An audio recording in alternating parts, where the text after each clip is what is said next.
interesting 2 weeks since we've met here, but it's nice to be back in here on the day that we following the CDC requirements. But I will be carrying a mask just in case, out of courtesy, if people want to be, have me there with a mask wherever I go. So I'll be certainly doing that. But anyways.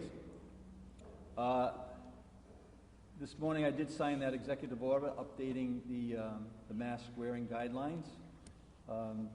As I announced last week, Rhode Island will be adopting the CDC guidelines. And I'm happy to be here with the Lieutenant Governor again to provide some information about what's going on and also be available for questions as we conclude our comments. So if you're fully vaccinated, you no longer need to wear a mask indoors or outdoors. Thanks, Lexi. Except places like public transportation, congregate settings, and hospitals. Those are defined, and they'll be clearly defined on the CDC guidelines that we'll be posting. If you're not fully vaccinated, you still need to wear a mask and distance yourself. And I want to share with the Rhode Islanders that it doesn't matter when we did this. There's always, if you just remember how we phased in the masks and how it took a while to get used to wearing the masks. Oh my gosh. The same thing will happen here. It doesn't matter if you did it last week or this week or 3 weeks from now.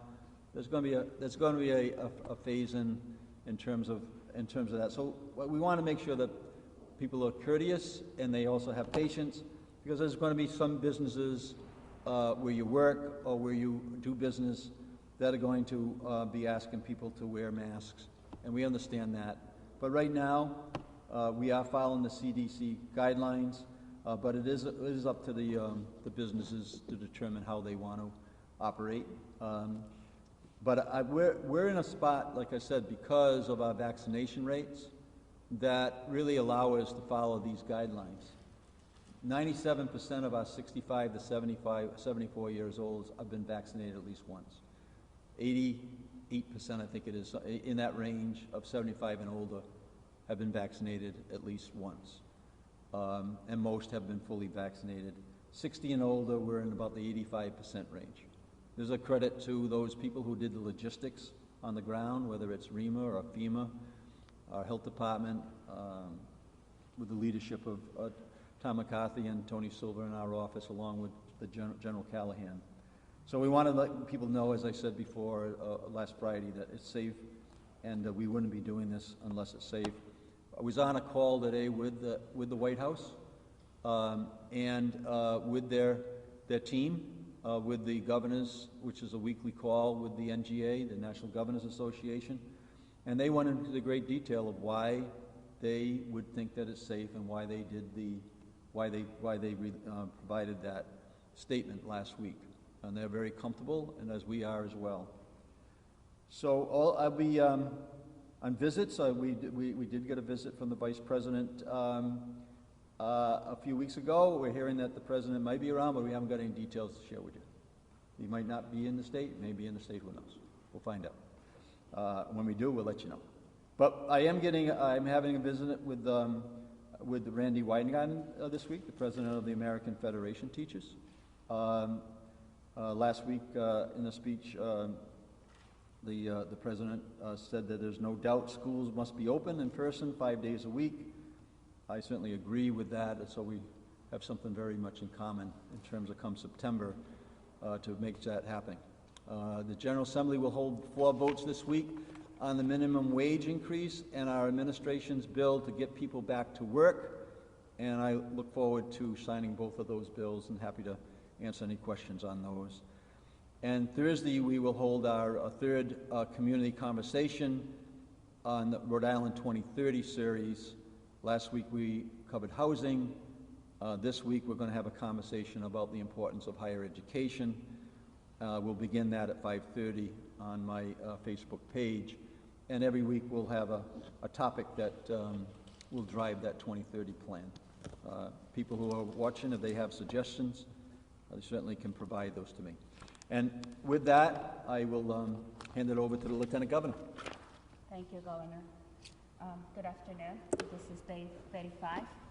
As the Governor said, it has been a busy 2 weeks for us.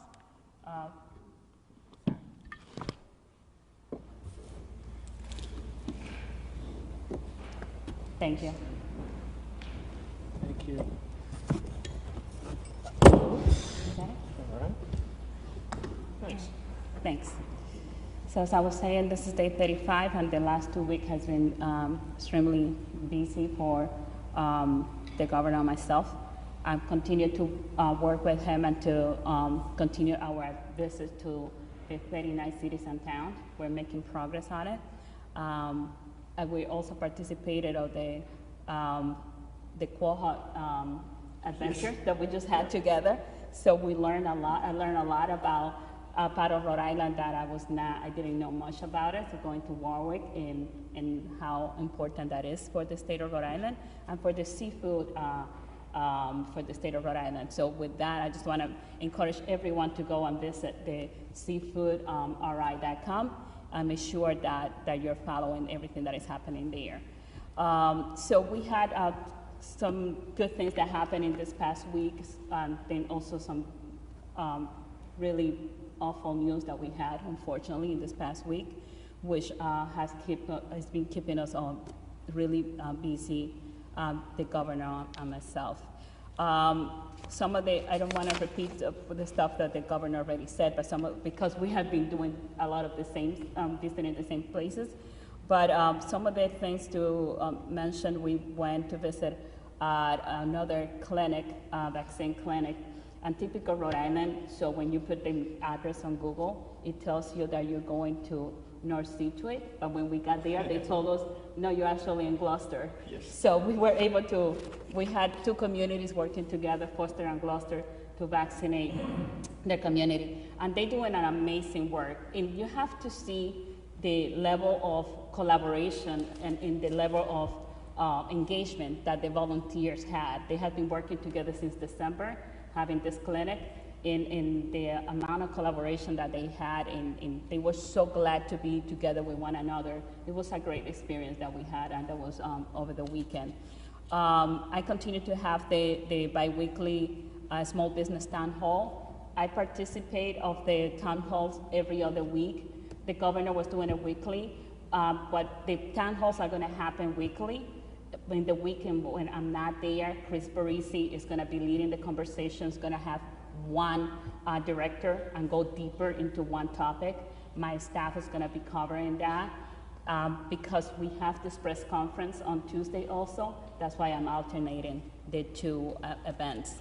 And again, we continue working really hard in working in collaboration.